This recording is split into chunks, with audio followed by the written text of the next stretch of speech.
Dear parents and children, നമ്മളുടെ online class ഇന്ന് ആരംഭിക്കുകയാണ്.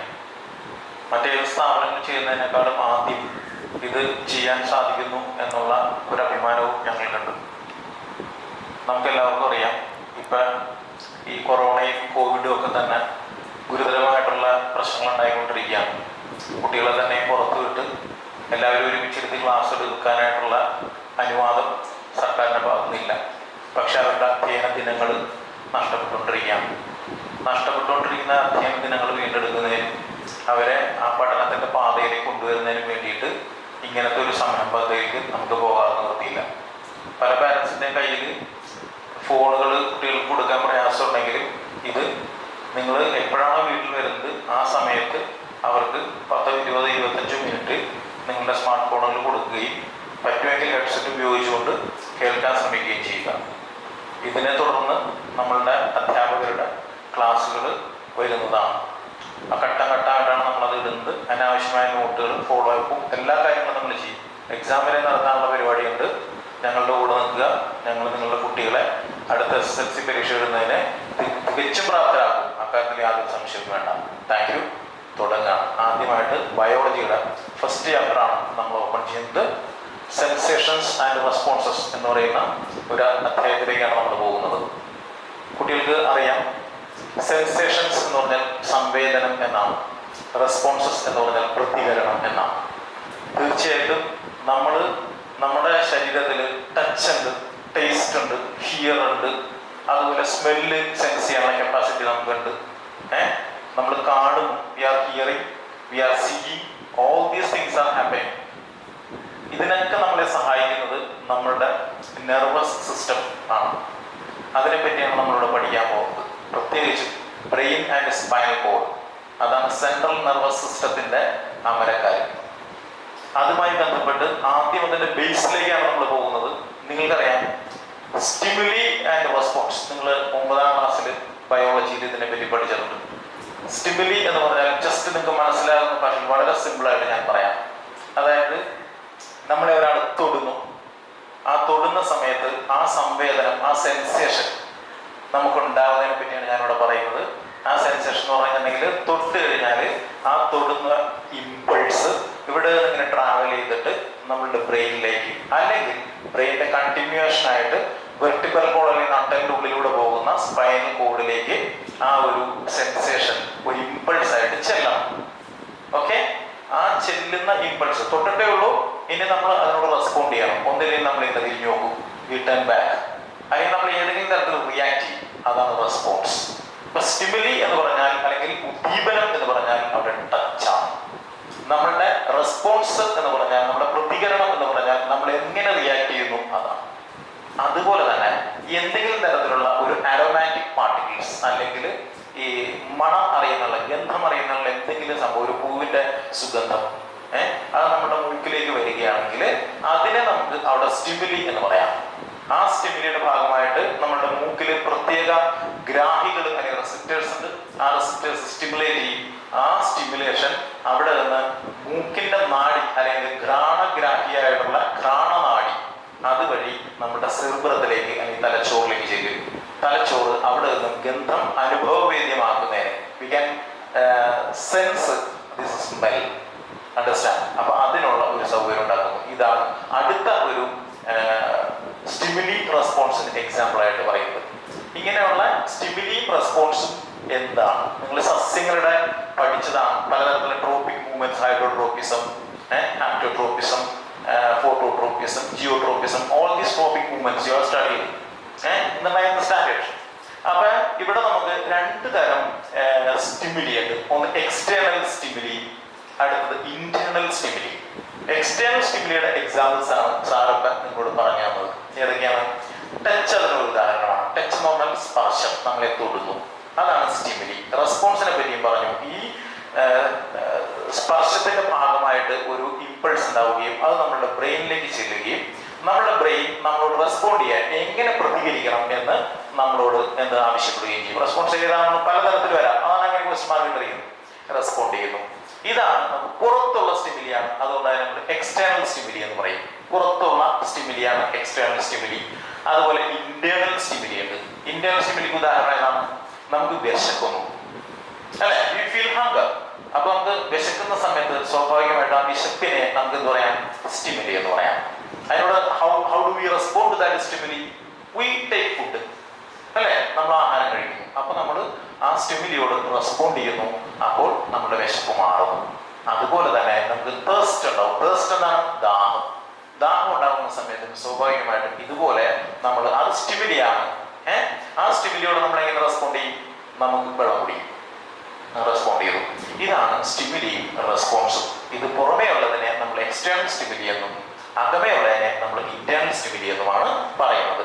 ഇതൊക്കെ നിങ്ങളുടെ എക്സാമിനേഷൻ പരീക്ഷ അടിസ്ഥാനത്തിൽ ക്വസ്റ്റ്യൻ ആയിട്ടൊന്നും ഇതൊന്നും ചോദിക്കില്ല. But as A matter of fact ഇതൊക്കെ നിങ്ങൾക്ക് ഒന്ന് എക്സ്പ്ലെയിൻ ചെയ്ത് തരുന്നതിന് വേണ്ടി മാത്രമാണ് പറയും. പരീക്ഷയ്ക്ക് എന്തൊക്കെ വരും അതിനെപ്പറ്റി കൃത്യമായിട്ടുള്ള ധാരണയുണ്ട്. അത് നിങ്ങൾക്ക് ഞാൻ കൃത്യമായിട്ട് തന്നുകൊണ്ടിരിക്കും. അതിന് പേടിയല്ല. ഓക്കെ. ഇനി ഈ സ്റ്റിമുലിക്കും റെസ്പോൺസിനും നമ്മളെ സഹായിക്കുന്നത് ആരാണ്? സ്പെഷ്യലൈസ്ഡ് സെൽസ് ഉണ്ട്. ആ സ്പെഷ്യലൈസ്ഡ് സെൽസ് ആണ് നമ്മളെ സ്റ്റിമുലിക്കും റെസ്പോൺസിനും സഹായിക്കുന്നത്. പ്രത്യേക തരത്തിലുള്ള കോശങ്ങളുണ്ട്. ആ കോശങ്ങളാണ്, നിങ്ങൾ കോശം സാധാരണഗതിയിൽ നിങ്ങൾ കണ്ടിട്ടുണ്ട്, ഇതുപോലെ ഇരിക്കും, ലൈക്ക് ദിസ്. ഇതുപോലെയാണ് ഒരു കോശം നിങ്ങൾ ഇരിക്കുന്നത്. ഇതാണ് ഒരു ഓർഡിനറി സെൽ, നോർമൽ നമ്മുടെ building block of our body. അതാണ് ഒരു നോർമൽ സെൽ, ആനിമൽ സെൽ. പക്ഷെ അതിൽ നിന്ന് വ്യത്യസ്തമായിട്ട് പലതരം കോശങ്ങളുണ്ട്. നിങ്ങൾ 8ാം ക്ലാസ്സിൽ പഠിച്ചിട്ടുണ്ട്. You have studied in the 8th standard about this. Blood cells ഉണ്ട്, അതുപോലെ തന്നെ ബോൺ സെൽസ് ഉണ്ട്, മസിൽ സെൽസ് ഉണ്ട്, നെർവ് സെൽസ് ഉണ്ട്. ഇതുപോലെ പലതരത്തിലുള്ള കോശങ്ങളുണ്ട്. അതിനകത്ത് നിങ്ങളിവിടെ പഠിക്കാൻ പോകുന്നത് structure and function of neuron, nerve cell, നാഡീകോശം. അതിന് ഒറ്റയ്ക്ക് പറയുന്ന പേരാണ് ന്യൂറോൺ.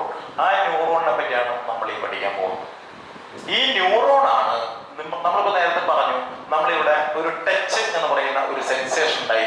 അപ്പൊ തന്നെ ഒരു ഇമ്പൾസ് അവിടെ ഉണ്ടായി. ആ ഇമ്പൾസ് ഇതിലേക്കൂടെ ക്യാരി ഔട്ട് ചെയ്തിട്ട് ഇങ്ങനെ ബ്രെയിനിലേക്ക് എത്തിച്ചു കൊടുക്കുന്നത് ഈ കിടക്കുന്ന ന്യൂറോണാണ്. ആ ന്യൂറോണിന്റെ സഹായത്തോടെയാണ് ആ ഇമ്പൾസ് ഇവിടെ നിന്ന് ബ്രെയിനിലേക്കും അവിടെ നിന്ന് തിരിച്ച് ശരീരത്തിന്റെ ഏതെങ്കിലും മസിൽസിലേക്ക് പോകുന്നത് ഈ ന്യൂറോണിന്റെ സഹായത്തോടെയാണ്. Understand? That's why how the neuron helps to transmit these impulses from different parts of the body to the brain and from there to different part of the body. Understand? അതാണ് പ്രധാനമായിട്ടും ഇതിന്റെ ഫങ്ഷൻ. ഈ brain എന്ന് പറയുന്ന സംഭവം, ആ brain എന്ന് പറയുന്ന സംഭവം അല്ലെങ്കിൽ തലച്ചോറ് എന്ന് പറയുന്ന സംഭവം തന്നെ ഇതുപോലത്തെ നെർവ് സെൽസ് നിറച്ചിങ്ങനെ വെച്ചിരിക്കുന്നതാണ്. അണ്ടർസ്റ്റാൻഡ്? അതിന്റെ കണ്ടിന്യൂഷൻ ആയിട്ട് നമ്മുടെ നട്ടലിന്റെ പുറകിലൂടെ, വെർട്ടിബ്രൽ കോളത്തിന്റെ പുറകിലൂടെ പോകുന്ന സുഷുമ്നാ നാഡി, അതും എന്താണ് ഇതിന്റെ ഭാഗമാണ്. ജസ്റ്റ് ഇവിടെ ഇങ്ങനെ നമ്മൾ നോക്കി കഴിഞ്ഞാൽ നമുക്ക് ജസ്റ്റ് കാണാം.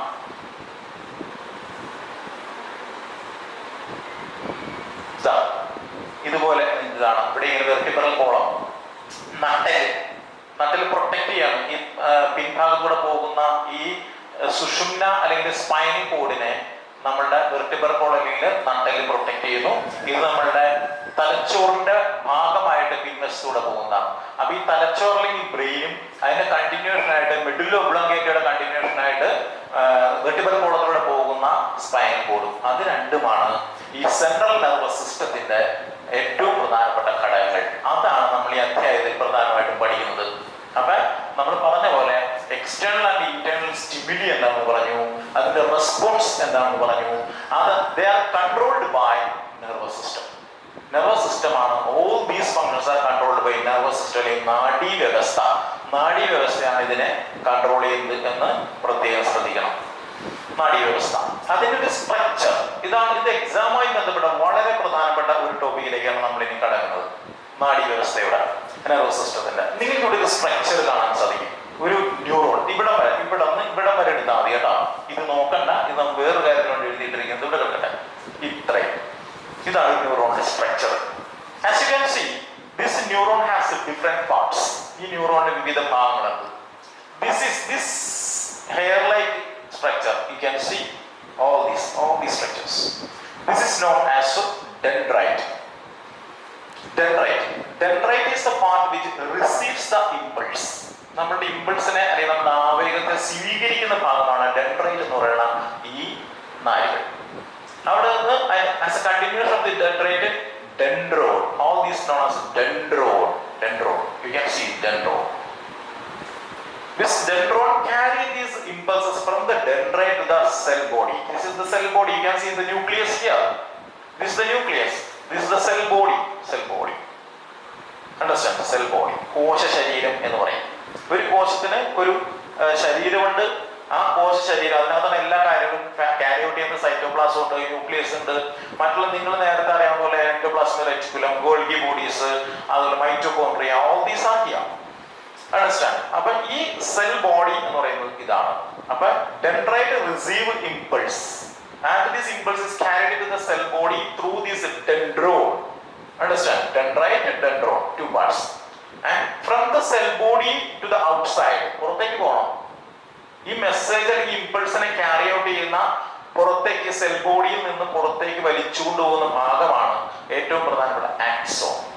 As you can see, this axon, a long filament or long tube-like structure, long filament-like structure, which carry impulses from the cell body to outside. പുറത്തേക്ക് കൊണ്ടുപോകുന്ന ഭാഗമാണ് ആക്സോൺ. ഓക്കെ, അപ്പൊ മനസ്സിലാക്കാൻ വളരെ എളുപ്പത്തിൽ ഞാൻ മനസ്സിലാക്കാൻ വേണ്ടി ഒന്ന് പറയുന്നത് ശ്രദ്ധിക്കുക. ഇപ്പൊ നിങ്ങൾ ആരെങ്കിലും ഇവിടെ നിന്ന് ടച്ച് ചെയ്യുമ്പോൾ ഈ ഡെൻഡ്രൈറ്റിലാണ് സ്പർശിക്കുന്നത്. ശരീരം മുഴുവനും ഇത്തരത്തിൽ ഡെൻഡ്രൈറ്റുകളെ ആവശ്യമുള്ളത്. ഈ ഡെൻഡ്രൈറ്റിലാണ് ആ ടച്ച് വരുന്നത്.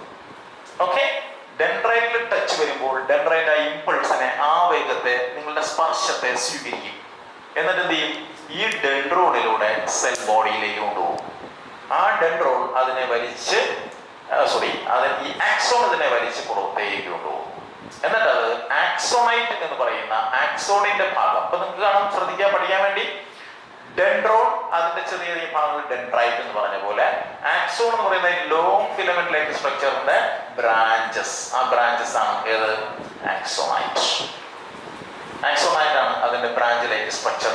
ആക്സോണൈറ്റ് ഒന്നുമില്ല, ഈ വലിച്ചുകൊണ്ട് വരുന്ന ഇമ്പൾസ് ആക്സോണൈറ്റിൽ എത്തുന്നു.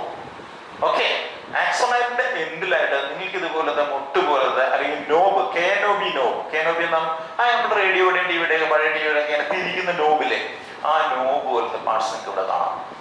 മനസ്സിലായോ? കേനോബി സ്പെല്ലിംഗ് ശ്രദ്ധിക്കണം. നോബ്, ആ നോബിനെ സിനാപ്റ്റിക് നോബ് എന്നാണ് പറയുന്നത്. അതിന് അങ്ങനെ പേര് വരാൻ കാരണം എന്താണെന്നുള്ളത് അടുത്തതിൽ പറഞ്ഞുതരാം. സിനാപ്റ്റിക് നോബ് അല്ലെങ്കിൽ എൻഡ് ഫീറ്റ്, അന്ത്യപാദം, എൻഡ് ഫീറ്റ് ആണ് ഇവിടെ വന്നാൽ നിൽക്കുന്നത്. ആ ഇമ്പൾസ് ഒരു ന്യൂറോണിലൂടെ ട്രാൻസ്ഫർ ചെയ്ത് ഇവിടെ വന്ന് നിൽക്കും. ഈ ഭാഗത്തിന് പറയുന്ന പേരാണ് സിനാപ്റ്റിക് നോബ്. സിനാപ്റ്റിക് നോബിൽ വന്നിട്ട് ആ മെസ്സേജ് വന്നാൽ ഇമ്പൾസ് വന്ന് അവിടെ നിൽക്കും. കണ്ടോ? അപ്പൊ എങ്ങനെയാണ് ഇതിന്റെ സ്ട്രക്ചർ എന്താണ് അതിനെ പറ്റിയാണ് നമ്മൾ പറഞ്ഞുകൊണ്ടിരിക്കുന്നത്. ഒരു ന്യൂറോൺ അല്ലെങ്കിൽ നെർവ് ടിഷ്യൂ അല്ലെങ്കിൽ നാഡി, ആ നാഡി കോശത്തിന്റെ സ്ട്രക്ചർ ആണ് പറയുന്നത്. ശ്രദ്ധിക്കണം, എന്തൊക്കെയാണ്? ഡെൻഡ്രൈറ്റ്, ഡെൻഡ്രോൺ, സെൽ ബോഡി, അതിന്റെ long filament like structure axon, axonite branches, അതിന്റെ എൻഡ് ഫീറ്റ് അല്ലെങ്കിൽ synaptic knob. Okay, synaptic knob. ഇത്രയും കാര്യങ്ങളാണ് നമുക്കിവിടെ കാണാനായിട്ട് സാധിച്ചത്.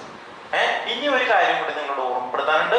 പ്രധാനമായിട്ട് ശ്രദ്ധിക്കേണ്ട കാര്യം വെച്ചിട്ടുണ്ടെങ്കിൽ ഇതിന്റെ പുറത്തേക്കൂടെ ഈ ലോങ് ഫിലമെന്റ് ലൈക്ക് എന്ന് പറയുന്ന ഈ ആക്സോണിന്റെ പുറമെ അതിനെ പൊതിഞ്ഞുകൊണ്ട് ഒരു ആവരണം നിങ്ങൾക്ക് കാണാം. വളരെ പ്രധാനപ്പെട്ട കേട്ടോ, എക്സാമിനേഷൻ വളരെ പ്രധാനപ്പെട്ട കാര്യമാണ് സാർ പറഞ്ഞുകൊണ്ടിരിക്കുന്നത്. അതുകൊണ്ട് ഇത് നോട്ട് ചെയ്യണം. തുടക്കത്തിൽ പറഞ്ഞ കാര്യങ്ങളൊക്കെ നിങ്ങൾക്ക് ജസ്റ്റ് ഫോർ ആൻ അണ്ടർസ്റ്റാൻഡിങ്, പക്ഷെ ഇത് എക്സാം വൈസ് വളരെ ഇമ്പോർട്ടന്റ് ആയിട്ടുള്ള കാര്യങ്ങളാണ് പറയുന്നത്.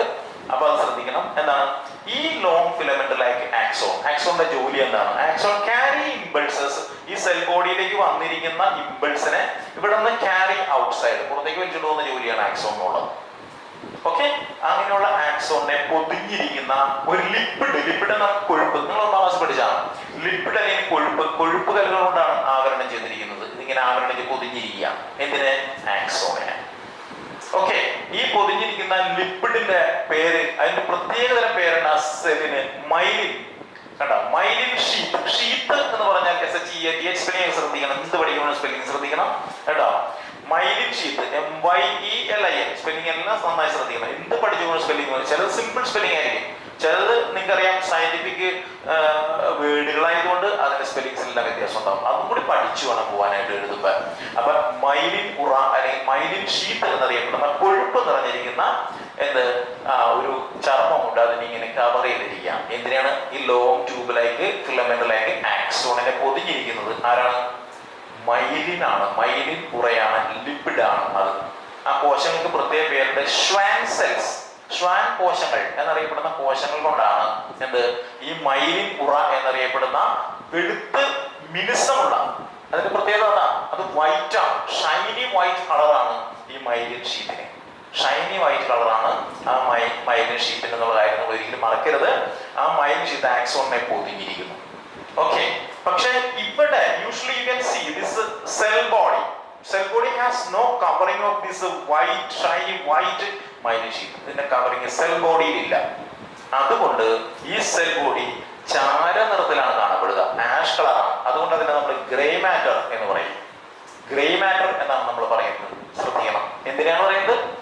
ഈ ആദ്യം ഞാൻ പഠിപ്പിച്ച ഇതിന്റെ സെൽ ബോഡി ഇരിക്കുന്ന ഭാഗം, കോശശരീര ഭാഗത്ത് എന്തില്ല, അവിടെ ഈ മൈലിൻ ഉറയുടെ തിളങ്ങുന്ന വെളുത്ത നിറത്തിലുള്ള മൈലിൻ ഷീറ്റിന്റെ കവറിങ് ഈ ഭാഗത്ത് ഉണ്ടാവാറില്ല യൂഷ്വലി. അതുകൊണ്ട് ഈ ഭാഗത്തിന് ചാര നിറമാണ്, ഇതിനെ ഗ്രേ മാറ്റർ എന്ന് പറയും. ഓക്കെ, അതേസമയം this part which is covered using this myelin sheet which has Shiny white colour, it has white colour, so it is known as white matter. Okay, അപ്പൊ ആക്സോണിനെ പൊതിഞ്ഞിരിക്കുന്ന മൈലിൻ ഷീറ്റിന് തിളങ്ങുന്ന വെളുത്ത നിറമായതുകൊണ്ട് ആ ഭാഗത്തിന് നമ്മൾ എന്ത് പറയും? വൈറ്റ് മാറ്റർ എന്നും. ആക്സോൺ ഇല്ലാത്ത ഭാഗം സെൽ ബോഡി, അവിടെ ചാര നിറമാണ്, ആഷ് കളറാണ്, അതുകൊണ്ട് തന്നെ നമ്മൾ ഗ്രേ മാറ്റർ എന്നും പറയും. ഓക്കെ, അതുകൂടി മനസ്സിൽ ഓർത്ത് വെച്ചിരിക്കണം. ഗ്രേ മാറ്റർ എന്താണ്, വൈറ്റ് മാറ്റർ എന്താണ്? സിമ്പിൾ ആണ്. ആക്സോണിന്റെ ഭാഗം, axon is always covered using a sheath, that is myelin sheath which has shiny white color, so it has a white color, that is known as white matter. But on the other hand, there is a absence of this myelin sheath in the cell body, so it is gray color, that is gray matter and white matter. Okay, അപ്പോൾ ഒന്നും കൂടി ഞാനിപ്പോൾ പറഞ്ഞ കാര്യം ഒന്നും കൂടി ഞാൻ sum up ചെയ്യാം. നമ്മളൊരു ന്യൂറോണിന്റെ സ്ട്രക്ചർ ആണ് ഇപ്പോൾ ഇതുവരെ പറഞ്ഞത്. ഓക്കെ, എന്തൊക്കെ പറഞ്ഞു? ഡെൻഡ്രൈറ്റ് പറഞ്ഞു, മറന്നുപോയത് ഡെൻഡ്രൈറ്റ് ആണ് പറഞ്ഞത്. ഡെൻഡ്രൈറ്റ് അവിടെയാണ് നമ്മുടെ ഇമ്പൾസിനെ അല്ലെങ്കിൽ നമ്മുടെ ആവേഗത്തെ സ്വീകരിക്കുന്ന ഭാഗം, which receives the stimuli. അതാണ് അതിനെ ആ റിസീവ് ചെയ്യുന്ന ഇമ്പൾസിനെ ഈ ഡെൻഡ്രോൺ എന്ന് പറയുന്ന ഭാഗം അവിടെ നിന്ന് എന്ത് ചെയ്യുന്നു? സെൽ ബോഡിയിലേക്ക് എത്തിക്കും. സെൽ ബോഡിയിൽ നിന്ന് അതിനെ പുറത്തേക്ക് വലിച്ചുകൊണ്ട് പോകുന്നത് ആരാണ്? ആക്സോൺ ആണ്. അത് അവിടെ നിന്ന് ആക്സോണൈറ്റ് എന്ന് പറയുന്ന ബ്രാഞ്ചസിൽ എത്തിയിട്ട് അതിന്റെ എൻഡ് ഫീറ്റ് അല്ലെങ്കിൽ സിനാപ്റ്റിക് നോബ് എന്ന് പറയുന്ന ഭാഗത്തെത്തി നിൽക്കുകയാണ് ഇമ്പൾസ്. ഓക്കെ, അപ്പൊ അതിനകത്ത് ശ്രദ്ധിക്കേണ്ട ഒരു പോയിന്റ് എന്ന് പറഞ്ഞിട്ടുണ്ടെങ്കിൽ, സാധാരണഗതിയിൽ ഒരു ന്യൂറോണിനെ ഇവിടെ നിന്ന് ഇങ്ങനെ വച്ചു കഴിഞ്ഞാൽ നമ്മളുടെ ബ്രെയിനിലേക്ക് എത്തിക്കാനായിട്ട് സാധിക്കില്ല. സെൻസേഷൻ അറിയണമെങ്കിൽ ഒന്നിനെ ബ്രെയിനിൽ ചെല്ലണം, അല്ലെങ്കിൽ സ്പൈനൽ ബോഡി ചെല്ലണം, അല്ലാതെ സെൻസേഷൻ നമുക്ക് അറിയാൻ സാധിക്കില്ല, അല്ലെ? ചില ആൾക്കാരെയൊക്കെ നമ്മൾ തൊടുന്നു, അവർക്ക് അതൊന്നും അറിയാൻ സാധിക്കില്ല, കാരണം അവരുടെ ബ്രെയിനിലേക്ക് പ്രവർത്തിക്കുന്നില്ല. അതുകൊണ്ട് ആക്സിഡന്റിലൊക്കെ കോമ സ്റ്റേജിലും സെമി കോമ സ്റ്റേജിലൊക്കെ കിടക്കുന്ന ആൾക്കാരെ കണ്ടല്ലേ, അവരുടെയൊക്കെ ബ്രെയിൻ ഒന്നും പ്രോപ്പറായിട്ട് പ്രവർത്തിക്കും. കാരണം ബ്രെയിനിൽ എന്തെങ്കിലും തരത്തിലുള്ള ക്ഷതങ്ങൾ ഉണ്ടായാൽ അത് പരിഹരിക്കാൻ പ്രയാസമാണ്. നെർവ് ടിഷ്യൂന് unlike the other tissues, this nerve tissue has no capacity to repair its wear and tear. അതിന്റെ തേയ്മാനങ്ങൾ പരിഹരിക്കാനുള്ള കപ്പാസിറ്റി മറ്റുള്ള കോശങ്ങളെ അപേക്ഷിച്ച് വളരെ കുറവാണ്. അതുകൊണ്ടാണ് തലച്ചോറിന് സ്പൈനൽ കോഡിലേക്ക് ക്ഷതമേൽക്കരുത് എന്ന് പറയാനുള്ള കാരണം അതാണ്. ഹെൽമെറ്റ് ഒക്കെ ധരിച്ചു പോകണമെന്ന് പറയാറില്ലേ? അതിന്റെ പ്രധാനപ്പെട്ട കാരണം ഈ നെർവ്സ് ടിഷ്യൂ ആണ് തലച്ചോറിലെല്ലാം ചുരുട്ടി വെച്ചിരിക്കുന്നത്. മനസ്സിലായോ? മനുഷ്യന്റെ മസ്തിഷ്കത്തിന് അത്ര ഭയങ്കരമായിട്ടുള്ള പവറാണുള്ളത്. മനസ്സിലായോ? ഒരു ബുർജ് ഖലീഫയ്ക്ക് പോലും നമ്മുടെ തലച്ചോറ് ശേഖരിച്ചു വെച്ചിരിക്കുന്ന വിവരങ്ങളെ ഉൾക്കൊള്ളാനായിട്ട് സാധിക്കില്ല. അത്ര ഹെവിയാണ് നമ്മുടെ തലച്ചോറ്. ഓക്കെ, അപ്പൊ നമ്മൾ പറയുന്നതിന്റെ പ്രധാനപ്പെട്ട കാര്യം എന്ന് പറഞ്ഞിട്ടുണ്ടെങ്കിൽ, ഇവിടെ വന്ന് നിൽക്കുകയാണ് നമ്മളുടെ ഇമ്പൾസ് എന്ന് ഓർക്കണം. നമ്മളിങ്ങനെ സ്പർശിച്ചു കഴിഞ്ഞിട്ടുണ്ടെങ്കിൽ ആ ഇമ്പൾസ് അവിടെ ഇങ്ങനെ വന്ന് ചിലപ്പോൾ ഇവിടെ വരെ ഇതിന്റെ ലെങ്ത് ഉണ്ടാവുള്ളൂ. അണ്ടർസ്റ്റാൻഡ്? ഇതിന്റെ ലെങ്ത് ബ്രെയിനിലേക്ക് എത്തുന്നതിന് അപര്യാപ്തമാണെങ്കിൽ തൊട്ട് പുറകിലായിട്ട് അടുത്ത ഒരു ന്യൂറോൺ കൂടി വച്ചിരിക്കുന്ന സീനാണ് നിങ്ങൾക്ക് ഇവിടെ കാണുന്നത്. അതാണ് സാർ പറഞ്ഞത്. പിന്നെ പറഞ്ഞുതരാൻ നേരത്തെ പറഞ്ഞു, അത് ഇതാണ്. ഇതുപോലത്തെ തന്നെ ഒരു ന്യൂറോണിനെ അതിന്റെ തൊട്ട് പുറകിൽ പ്ലേസ് ചെയ്തിരിക്കുന്നതാണ് നിങ്ങൾക്ക് കാണാൻ സാധിക്കുന്നത്. Okay, an adjacent neuron is placed, understand, just behind this axonite or this end feet or synaptic node. Okay, അപ്പൊ ഇനി അവിടെ നിന്ന് ഒരെണ്ണം കൂടി വെച്ച് കഴിഞ്ഞാൽ ചിലപ്പോൾ തലച്ചോറിലേക്ക് അല്ലെങ്കിൽ സ്പൈനൽ കോഡിലേക്ക് ഈ ഇമ്പൾസിനെ എത്തിച്ചു കൊടുക്കാനായിട്ട് സാധിക്കുള്ളൂ. ഇതാണ് ശ്രദ്ധിക്കേണ്ട പോയിന്റ്. അപ്പൊ ശ്രദ്ധിക്കുമ്പോൾ അതാണ് ഇവിടെ വന്ന് നിൽക്കുകയാണ് ഇമ്പൾസ്. കാണാം, ഇവിടെ ഇമ്പൾസ് വന്ന് നിൽക്കുകയാണ്. തൊട്ടടുത്ത ന്യൂറോൺ ഇവിടെ ഇരിക്കുകയാണ്. അതിന് അഡ്ജസന്റ് ന്യൂറോൺ, നിയറസ്റ്റ് ന്യൂറോൺ, തൊട്ടടുത്ത ന്യൂറോൺ എന്നൊക്കെ പറയും. ഈ അഡ്ജസന്റ് ന്യൂറോൺസിന്റെ ഡെൻഡ്രൈറ്റുകളാണ് ഇതിന്റെ ആക്സോണൈറ്റുകളും അല്ലെങ്കിൽ സിനാപ്റ്റിക് ലോബുമായിട്ട് എന്ത് ചെയ്തിരിക്കുന്നത്, അടുത്തടുത്ത് വന്നിരിക്കുന്നത് ഈ ഡെൻഡ്രൈറ്റുകളാണ്. എന്താണ് ഡെൻഡ്രൈറ്റ്സ്? Receive stimuli. നമ്മൾ നേരത്തെ പഠിച്ചല്ലോ, ഇവിടെയും നമ്മളെ തൊട്ട ആ സ്റ്റിമുലി റിസീവ് ചെയ്തത് ഡെൻഡ്രൈറ്റ് ആണ്. ഇവിടെയും ഡെൻഡ്രൈറ്റ്, ഇവിടെ ഈ എൻഡ് ഫീൽഡിൽ വന്ന് നിൽക്കുന്ന ഇമ്പൾസിനെ സ്വീകരിക്കാൻ നിൽക്കുന്നതുമായിട്ട് തന്നെയാണ് ഡെൻഡ്രൈറ്റ് ആണ്. നമ്മുടെ ഡെൻഡ്രൈറ്റ് അവിടെ വന്ന് മനസ്സിലാവാൻ പറയുന്നത്. പക്ഷെ ഈ ഡെൻഡ്രൈറ്റുകളും ഈ ആക്സോണൈറ്റുകളും ഒരു കാരണവശാലും തമ്മിൽ കൂടിക്കലരുന്നില്ല. They do not mix up each other. There is a small cleft or gap between them. A small cleft or gap between them. അതിന് പറയുന്ന പേരാണ് സിനാപ്റ്റിക് ക്ലെഫ്റ്റ്. സിനാപ്റ്റിക്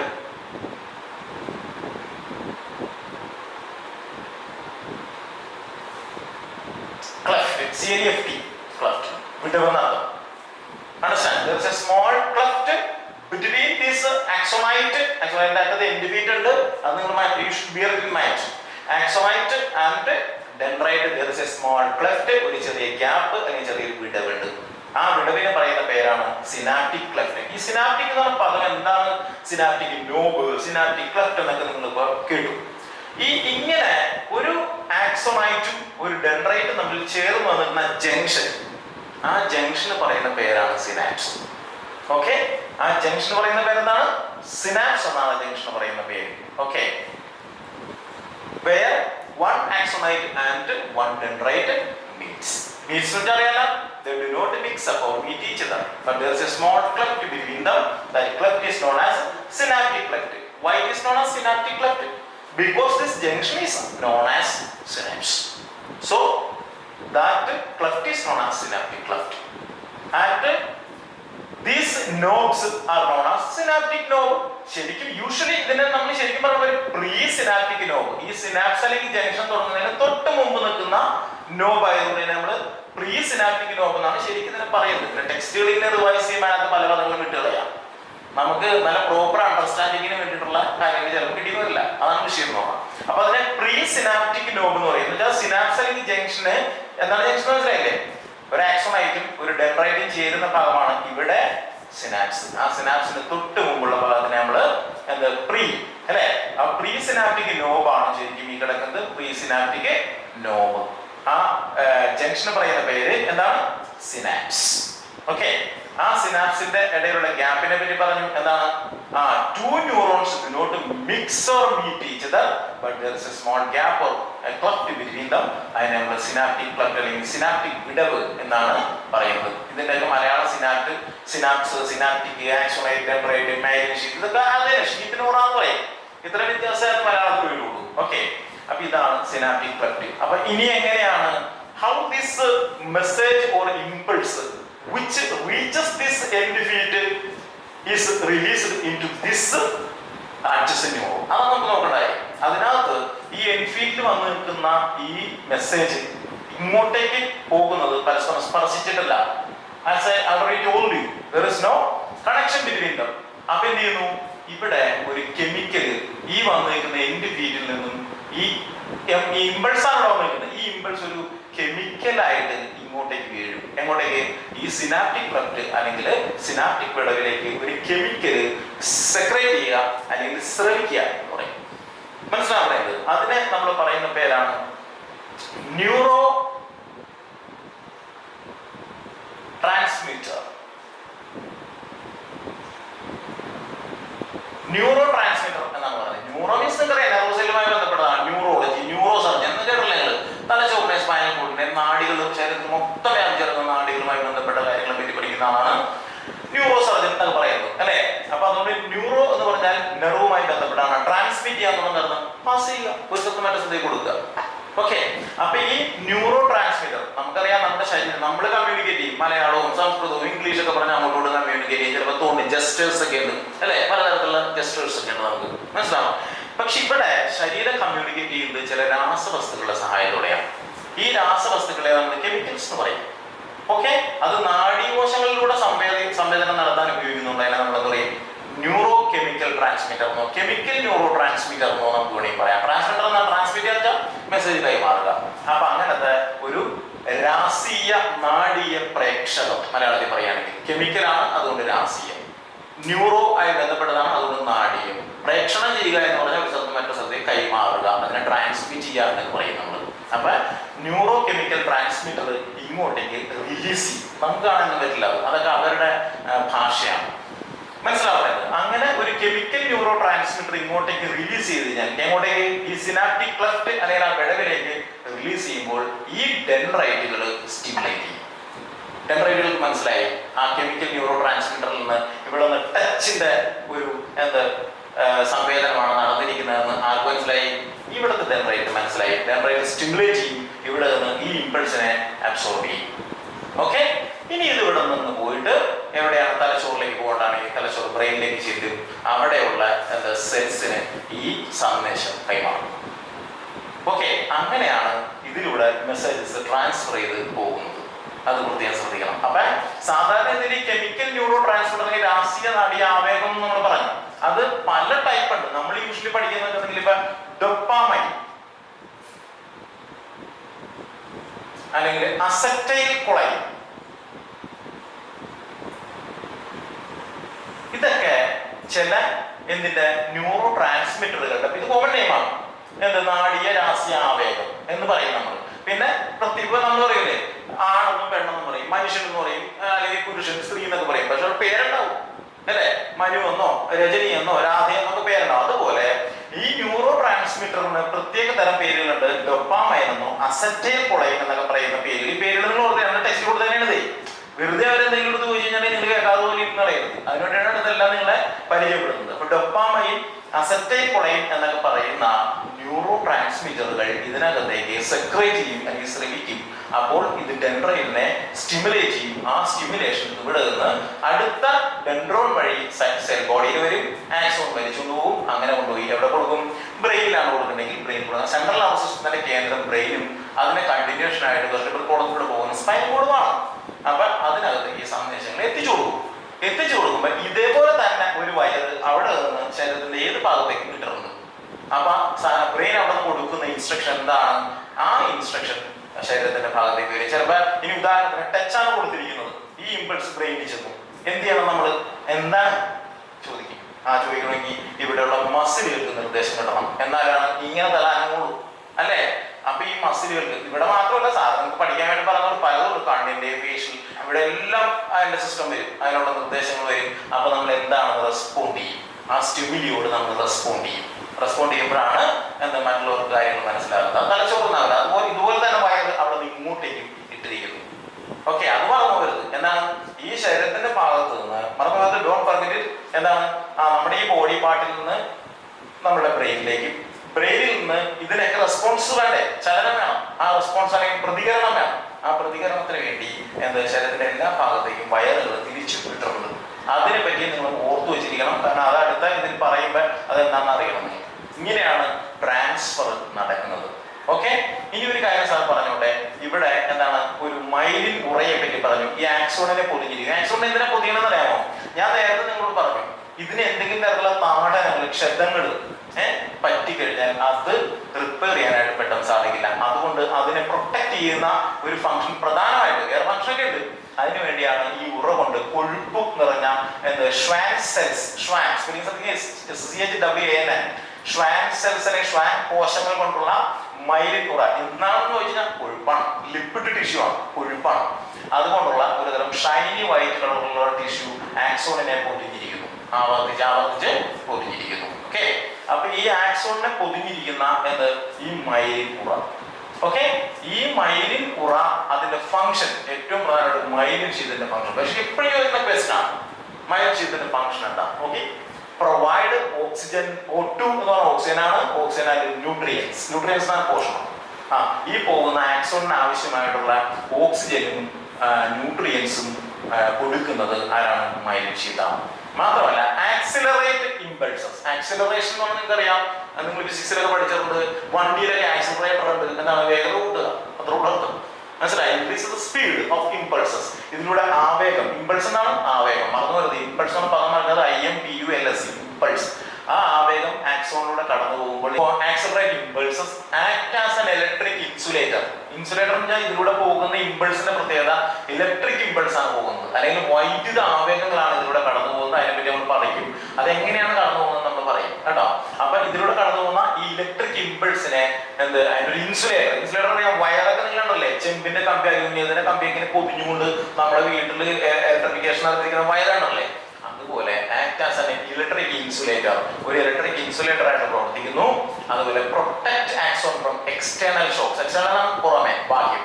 പുറമേ എന്നുള്ള എന്തെങ്കിലും തരത്തിലുള്ള ഷോക്സ് അല്ലെങ്കിൽ ഇഞ്ചുറീസ് അല്ലെങ്കിൽ അതിനെ സംരക്ഷിക്കുന്നു. എന്തിനെ? ഈ ആക്സോണിനെ സംരക്ഷിക്കുന്നു. ഇതാണ് മൈലിനൂറയുടെ ധർമ്മം. Once again, provide oxygen and nutrients. Oxygen ന്യൂട്രിയൻസും കൊടുക്കുന്നു, അല്ലെങ്കിൽ ഓക്സിജൻ പോഷണവും കൊടുക്കുന്നു. ആക്സിലറേറ്റ് ഇമ്പൾസസ്, ഇതിലൂടെ കടന്നു പോകുന്ന ഇമ്പൾസിന്റെ വേഗത കൂട്ടുന്നു. അതുപോലെ act as an electric insulator. മാത്രമല്ല ഈ ഇലക്ട്രിക് ഇമ്പൾസിനെ പുറത്തേക്ക് കടന്നു പോകാതെ എന്താണ് ഇങ്ങനെ പൊതിഞ്ഞ് അതിൻ്റെ ഉള്ളിലൂടെ തന്നെ കടത്തിവിടാൻ സഹായിക്കുന്നു. Protect axon from external shocks, പുറമേ എന്നുള്ള താടനങ്ങളിൽ നിന്നൊക്കെ ആക്സോണിനെ പൊതിഞ്ഞ് സംരക്ഷിക്കുന്നു. ഇതാണ് എന്റെ മൈലിനൂറയുടെ ധർമ്മം. ഓക്കെ, ഇത്രയും കാര്യങ്ങളാണ് നിങ്ങൾ ഓർമ്മയിൽ വെക്കേണ്ടത്. കുറേശ്ശെ പഠിച്ചാൽ മതി.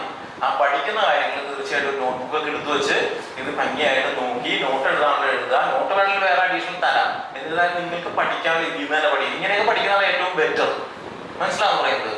ഈ ഫേസ് ടു ഫേസ് കമ്മ്യൂണിക്കേഷൻ ഒക്കെ കുറച്ചുകൂടി മാറ്റി, കാരണം നമ്മുടെ ലോകം പുരോഗമിച്ചുകൊണ്ടിരിക്കുകയാണ്. അതനുസരിച്ചിട്ട് ഇതിലേക്ക് നമുക്കത് പറ്റില്ല, ഇതൊന്നും എനിക്ക് വരില്ല, അങ്ങനത്തെ ഒരു ധാരണ പാടില്ല. കാരണം നമ്മൾ കാലം പോകുമ്പോൾ അതിനൊപ്പം പോയിക്കൊണ്ടിരിക്കണം. മനസ്സിലാണോ? അപ്പൊ അതനുസരിച്ചിട്ട് ഇത്രയും കാര്യങ്ങൾ മനസ്സിലാക്കാം. എന്തെങ്കിലും ഡൗട്ട്സ് ഉണ്ടെങ്കിൽ നമ്മുടെ ഗ്രൂപ്പിൽ ഇത് വരുമ്പോൾ നിങ്ങൾ അതിനകത്ത് നമുക്ക് എന്ത് ചെയ്യാം, നിങ്ങൾക്ക് കമന്റ്സ് ഉണ്ടെങ്കിൽ അല്ലെങ്കിൽ ഡൗട്ട്സ് ഉണ്ടെങ്കിൽ നിങ്ങൾക്ക് വിളിച്ച് ചോദിക്കാം. നിങ്ങൾക്ക് വീഡിയോ കോൾ ചെയ്യാം, എന്തിനുള്ള സൗകര്യമുണ്ട് പറഞ്ഞു തരും. ഓക്കെ, ഏത് ടൈമിലും രാത്രി 12 മണി വരെ വീഡിയോ കോളിംഗ് ഒക്കെ നിങ്ങൾക്ക് അവൈലബിൾ ആയിരിക്കും. ഒരു സംശയമില്ല, നിങ്ങൾക്ക് ചോദിക്കാം. ഓക്കെ.